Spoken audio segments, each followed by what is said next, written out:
Hello everybody and welcome to JGod Gaming. Today's video is going to be all about the best class setup for the 1928 Thompson. I really haven't done one of these, so this is an updated class setup because the last one I did was during that throwback playlist. Obviously we don't have that playlist anymore, so by subscriber request it's been asked for. About 3 or 4 people asked for it in the last video saying, hey, can we get a Thompson update, and reminded me that I hadn't done one in a while. So this is definitely the update for you guys. If you do enjoy the video in any way, go ahead and remember to hit that like button. I do have a goal of 200 likes on this video.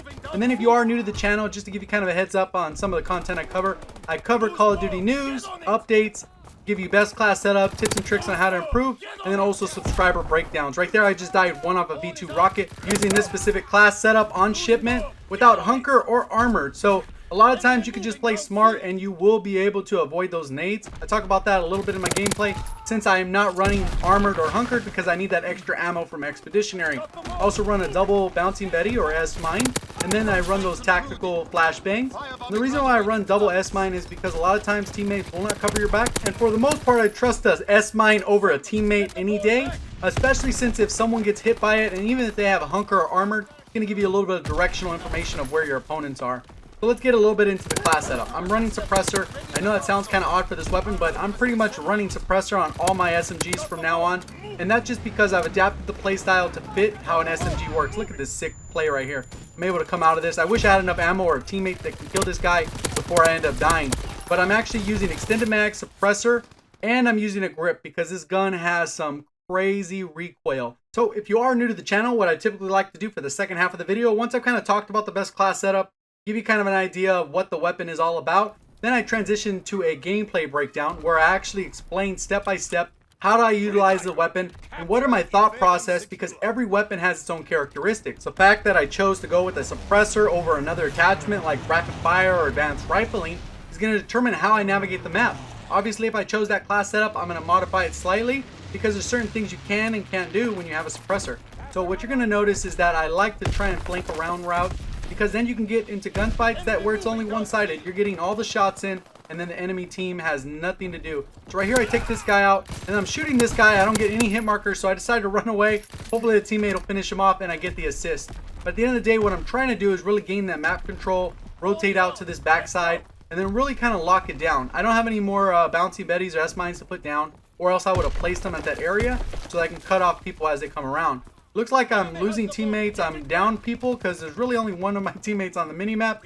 So I end up taking this guy out, and the other guy doesn't even know I'm here. Look at him prone right here, camping it out. And I kind of rotating through. I'm trying to help support the team. I want to come at a different angle, because if I just come straight up with that guy with the ball, I'm going to end up getting killed. The guy should have slowed down slightly, because right here I'm trying to take these guys out, but it's really only me against these 2 guys. I have to get in a better position. I'd rather keep my streak alive, especially since the teammates kind of let that down. And then what I do is I rotate back around. Hopefully the guy with the ball will actually come around, but the teammate threw the ball, and the teammate ends up being able to grab it.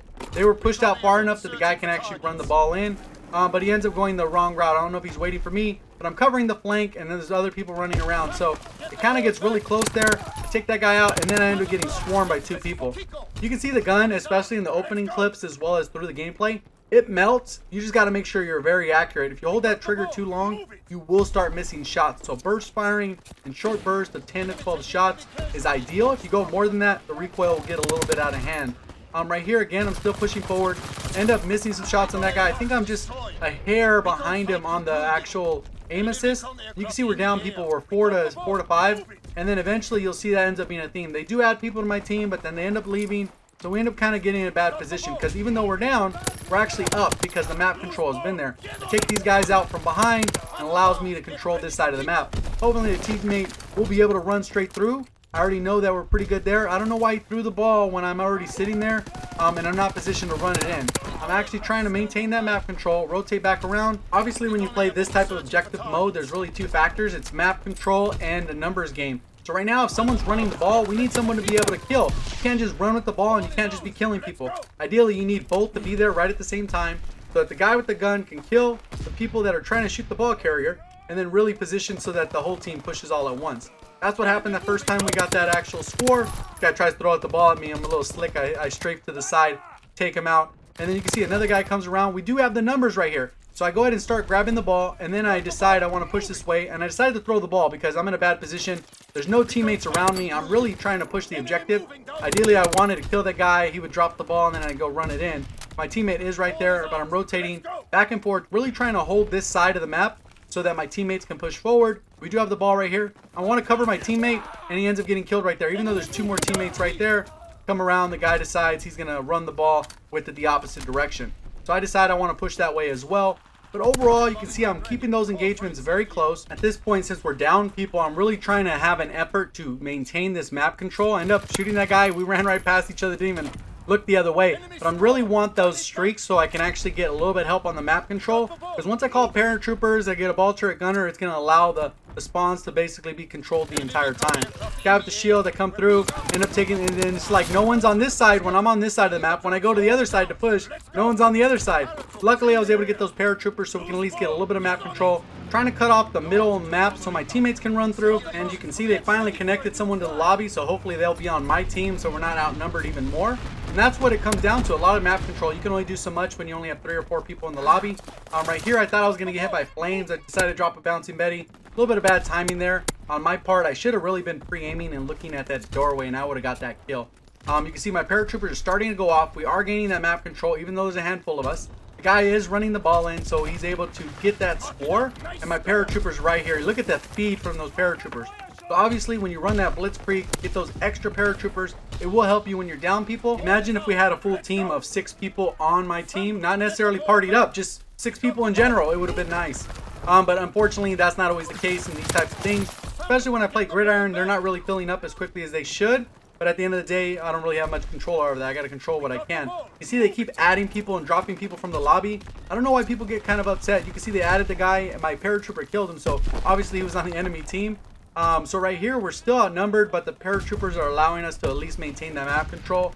Still tied 14-14, but you're going to see in the second half, I continue to drop teammates that are AFK, timeout, all that type of stuff. So it makes the struggle that much harder. If you are enjoying any part of the video or you found anything that I've said so far helpful, go ahead and remember to hit that like button. I do have a goal of 200 likes. If you can help me out with that, it'd be very appreciated. Subscribe if you like this style of commentary for these best class setup gameplays. You can see right now we're down people because my teammates are just sitting in the spawn. Now one person's left the spawn, and I'm still sitting here trying to gain some kind of map control. They are shooting their weapons at least, so that's a plus. I end up trying to get, and you can see I lost 2 teammates right there. They got timed out or whatever the case was, so they were AFK. And so now we're really down people. I think it's 3-6 or 3-5. And I've really got to try and control the map. The suppressor comes in clutch right here. Pay attention to this little sequence here. Guy doesn't know I'm here. Still waiting out. The other guy doesn't know I'm here. They all look focusing on my teammate because his gun is popping up off the mini-map. Come around, clear that guy out, get another recon, and then I see a guy there. I'm like, nope, I'm good. I need to be protected. I have a little bit of S-mines on both of those spots. You can see they connected 2 people to replace those spots. That means they haven't loaded in yet. We're still down people, and that allows our teammates to get just absolutely demolished. Come around here, take that guy out. Suppressor kill. This guy doesn't really know where I'm at. Take him out. You can see another person left the match. So it continues to go through that process of the lobby filling in and out. But overall, you can see how the gun is performing. I do push out thinking that maybe the teammate will get something. I do need to stay on this streak though, because since we're down people, I'm hoping I can get this paratroopers, get a little easy kill. But I'm really in a position. I probably should have jumped up right there, peeked through the window. But I kind of waited out, hoping they would come through and flood through this way. But they end up just killing my teammates. They don't know I'm there. You can see on the mini-map, the little triangle is open. That means they can't know where I'm at. They can't see me. They can only hear me if I'm walking too loud. So I do try to jump up and kind of peek, but they're already gone. They're long gone. I don't know where they went. I don't see them on the mini-map. And I go ahead and try and reposition. But at this point, we're already 10 points down. We do score. So that's a plus. That is a huge plus right there. But I still need a couple kills so I can get those paratroopers and get a little bit more of that map control. Unfortunately, I don't run into someone for a while. I wish I would have been able to get a little bit better at those kills when I was actually inside the building. This guy actually runs around, jumps over, but I don't even see the guy because my firebombing run shakes the screen. So I kind of waited out. I'm trying to see if my teammate's going to help do something there, but nothing happens. The guys completely disappear. Like they run into there and they completely disappear. I do see the flames right there, so I'm kind of cut off. I cut myself off from that vantage point. I thought I'd be cutting off the opponent, but it fell too late. It didn't stop him. So I run around this side. I think, okay, well, maybe I can push. But the problem is the second I push, there's not enough teammates protecting the goal. So it's kind of one of those things that if you're undermanned, you just kind of get burnt out on which direction you need to go. I do see someone there. Place the bouncing Betty, yes, mine. So when I come through here, my back is protected. Kill that guy, get paratroopers. And this guy just spamming his toggle action. Unfortunately, that is probably the last streak I go on that actually allows me to turn the tide at all. I try and I try, but I just don't have enough people in the lobby. But the point of the video is to really demonstrate how you should utilize this weapon. And as you can see, I'm kind of maneuvering around the map, trying to keep it tight, close quarters. I hip fire when necessary. I choose the appropriate flanks. The head-to-head engagements are within my normal kill potential where it should be even without a suppressor. Just go ahead and check out that scoreboard. There was really only 2 people with me the entire match. You can see the enemy team was cycling through as well. So obviously that led to a lot of inconsistencies with the match. Here's a little bit of the medals. If you did enjoy the video anyway, remember to hit that like button, subscribe if you haven't already, turn those notifications on, and we'll see you on the next one. Thank you for watching. As always, have a great day.